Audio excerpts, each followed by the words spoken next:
செண்பகா தேவிய மோகினி பிசாசுன்னு சொல்லாம வேற என்னன்னு சொல்றதா? என்ன சார் உங்க பையனுக்கு என்ன பிரச்சனை? அது உங்ககிட்ட சொல்றதுக்கு என்ன தம்பி, தாராளமா சொல்லலாம். தற்கால இவதான் சுந்தரி, இவளோட பொண்ணுதான் இந்த செம்பகா. அவ எங்க வீட்டுக்கு வரப்போக இருந்ததுல என் பையன் ஆகாஷுக்கு அவன் மேல ஒரு ஈடுபாடு, அதான் இந்த காதல்னு வச்சுக்கீங்களேன். இவன் போய் அவன் காதல அவகிட்ட சொல்லியிருக்கான். அவன் என்ன சொல்லியிருக்கா என் பையன்கிட்ட, என்னால காதலிக்கலாம் முடியாது, என் குடும்பம் இந்த மாதிரி நிலைமை இல்லல இருக்கு, நான் சம்பாதிச்சுதான் எங்க அம்மாவை காப்பாற்றணும் அப்படின்னு சொல்லியிருக்கா. இந்த பையன் கேட்டிருக்கணும்ல, அதை கேட்கல. தொடர்ந்து அவ பின்னாடியே சுத்தி இருக்கான். இப்படி பின்னாடியே வந்து ஒரு நாள் பலவந்தமா கேட்டிருக்கான், கைய பிடிச்சி வர இழுத்திருக்கான். இந்த அதிர்ச்சியில செம்பகா என்ன பண்ணிருக்கா, ஆகாஷ போட்டு அரைஞ்சிருக்கா. செம்பகா தன்னை வேண்டான்னு சொல்லிட்டாலேங்கிற மன வருத்தத்துல அந்த பையலும் மாத்திரையை முழுங்கிட்டு ஆஸ்பத்திரியில வந்து படுத்து கிடக்கான். என்ன பிள்ளைங்க தம்பி, என்ன மடத்தனம் பாத்தீங்களா? இந்த பசங்க பண்ற மடத்தனத்தினால சம்பந்தப்பட்ட நாங்களும் சம்பந்தப்படாத நீங்களும் எவ்வளவு கஷ்டப்பட வேண்டியிருக்கு பாத்தீங்களா? இந்த செண்பகாவும் அவளை சரி கிடையாது தம்பி. இவ்வளவு தூரம் நடந்திருக்கே, எங்க கிட்ட சொல்ல வேண்டாம். சரி, நாங்களாவது பிள்ளைய பெத்தவங்க தப்பா எடுத்துக்கிடுவோம். அவ அம்மாக்காரி ஊர்ல தானே இருந்தா, அவளுக்கு ஒரு போனை போட்டு இவ்வளவு தூரம் நடந்த விஷயத்த சொன்ன இந்த தூரத்துக்கு வந்திருக்காதுல்ல. அதை விட்டுட்டு என்னமோ இவ பெரிய இவளாட்டம் எல்லாத்தையும் இவளே தீர்த்துக்கிற மாதிரி இவ்வளவு தூரத்துக்கு கொண்டு வந்து இழுத்துட்டா. இந்த காலத்து பிள்ளைகளும் ஒண்ணும் சரி கிடையாது தம்பி.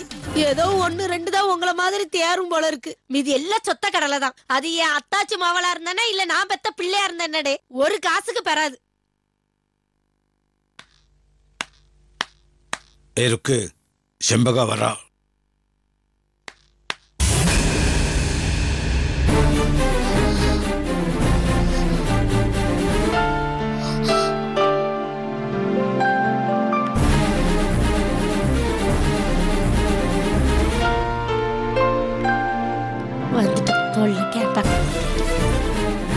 தம்பி, நான் சொன்னேன் இல்லையா, சுந்தரியோட பொண்ணு செம்பகா இவங்க தான். சப் ரிஜிஸ்டர் ஆபீஸ்ல ஜூனியர் கிளர்க்கா வேலை பார்க்கறா. அம்மடி செம்பகா, இவர் பேரு பிரேம். தனியா ஒரு கன்சல்டிங் கம்பெனி வச்சு நடத்துறாரு. இவர் தாமா நேற்று ஆகாஷுக்கு மருந்து வாங்குறதுக்கு பண உதவி பண்ணியிருக்காரு. அப்புறம் தம்பி, உங்ககிட்ட கேட்கணும்னு நினைச்சேன், எங்க தங்கி இருக்கீங்க? அண்ணா நகர்ல சார். ஆமா, அவ்வளவு தூரம் போயிட்டு வரதுக்கெல்லாம் வண்டி வச்சிருக்கீங்களோ? பைக் வச்சிருக்கேன் சார். கார் வாங்கலையா தம்பி? இன்னும் அவ்வளவு வசதி வரலமா. சீக்கிரமா வாங்கிருவிய. அப்போ நான் கிளம்புறேங்க. சரிங்க தம்பி. தம்பி, அப்புறம் ஒரு சின்ன உதவி. நீங்க இருக்கிற ஏரியா பக்கத்துல ஒரு நல்ல ஹாஸ்டல் இருந்தா பார்த்து சொல்லுங்களேன். ஏன்னா செம்பகாவை கொண்டு போய் தங்க வைக்கணும். ஆமா தம்பி, ரொம்ப அவசரம். 1 நாள் 2 நாள்ல கிடைச்சிட்டா ரொம்ப சந்தோஷம். வாடகை வசதியெல்லாம் கூட குறைச்சலா இருந்தாலும் பரவாயில்ல, அட்ஜஸ்ட் பண்ணிக்கிடுவா. ஏதோ நீங்க இவ்வளவு செய்ய போய் உங்ககிட்ட கேக்குறோம். கேட்காமலே இவ்வளவு உதவி செஞ்சிருக்கிய, கேட்ட இந்த உதவியை செய்ய மாட்டியலா? சரிங்கம்மா, பார்த்து சொல்றேன். அப்ப நான் கிளம்புறேன். தம்பி, ஏதாவது அப்படி ஒரு ஹாஸ்டல் கிடைச்சதுன்னா எனக்கு போன் பண்ணுங்க தம்பி. என்னோட போன் நம்பர் நோட் பண்ணிக்கங்க. என்கிட்டயே இருக்கே, நீங்க தான் கால் பண்ணிருந்தீங்கல்ல. ஆமா ஆமா, நான் மறந்து போயிட்டேன். சரிங்க தம்பி, ஒருவேளை நீங்க போன் பண்ணும்போது என் லைன் கிடைக்கலன்னா நீங்க செம்பகா நம்பருக்கு போன் பண்ணுங்க.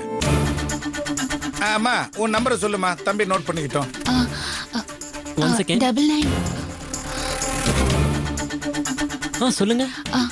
9940 25 9925. வரமா? அப்ப வரேன் சார். சரிங்க தம்பி. வரேன். உட்காருமா. நின்று இந்த இடுப்பு வலி தான் தாங்க முடிய மாட்டேங்குது.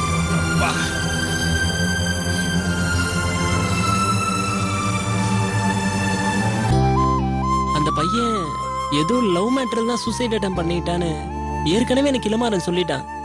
ஆனா அந்த லவ் மேட்டர்ல சம்பந்தப்பட்டது தன்னோட தங்கச்சி மகதான்னு தண்டபாணி சார் சொன்ன வரைக்கும் நான் சாதாரணமா தான் இருந்தேன். ஆனா அந்த பொண்ணு பேர் செண்பகா தேவின்னு சொன்னாரு பாரு, எனக்கு அப்படியே தூக்கி வாரி போட்டுச்சு ஒரு நிமிஷம். கரெக்டா அந்த நேரத்துல செண்பகாவும் வந்துட்டாங்க. இதுதான் அந்த பொண்ணுன்னு அவர் காட்டினாரு பாரு, என் தலையில இடிய விழுந்த மாதிரி ஆயிடுச்சு. என்ன பண்றதுன்னு தெரியல, என்ன சொல்றதுன்னு தெரியல. செண்பகாக்கும் அதே நிலைமை தான்டா. பாவம், ரொம்ப சங்கடப்பட்டுட்டாங்க அவங்க. அந்த சிச்சுவேஷன் எப்படி ஃபேஸ் பண்றதுன்னு 2 பேருக்குமே தெரியல. நீ செண்பகாவை ஏற்கனவே தெரியும் சொல்லிருக்க வேண்டியதானடா?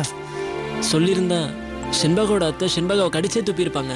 அந்த அம்மா செண்பகாவை பார்த்த பார்வை இருக்கு பாத்தியா, அடேங்கப்பா என்ன விருப்பம் தெரியுமா? செண்பகாவை நேற்று காலையில அவங்க ஆபீஸ்ல வச்சு பார்த்தப்போ அவங்க என்னோட பைக்ல வந்ததை பார்த்தது அவங்க மாமா பையன்னு சொன்னாங்க.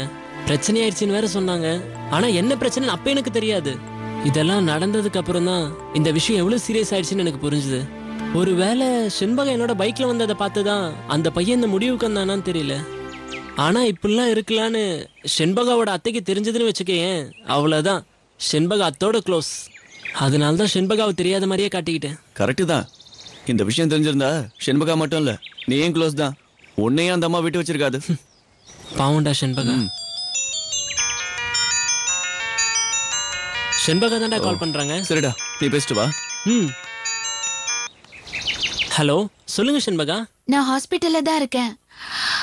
உங்களை நான் ஹாஸ்பிட்டல்ல எதிர்பார்க்கவே இல்ல. அம்மா, அத்தை, மாமா எல்லாரும் முன்னாடி உங்களை பார்த்ததும் எனக்கு மயக்கமே வர மாதிரி ஆயிடுச்சு.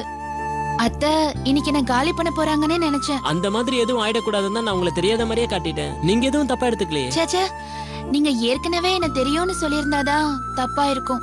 நீங்க செஞ்சது கரெக்ட். ரொம்ப தேங்க்ஸ் பா. எங்க என்னோட நீங்க பைக்ல வந்ததை உங்க மாமா பையன் பார்த்துட்டு பிரச்சனை ஆயிடுச்சுன்னு சொன்னீங்களே, அதுதான் அந்த பையனோட நிலைமை காரணமா? அதுக்காக அந்த மாதிரி மடத்தனமா பண்ணிட்டான்? இல்லங்க, அவன் என்கிட்ட ப்ரப்போஸ் பண்ணா. நான் ரொம்ப ஸ்ட்ராங்கா எனக்கு விருப்பம் இல்லைன்னு சொல்லிட்டேன்.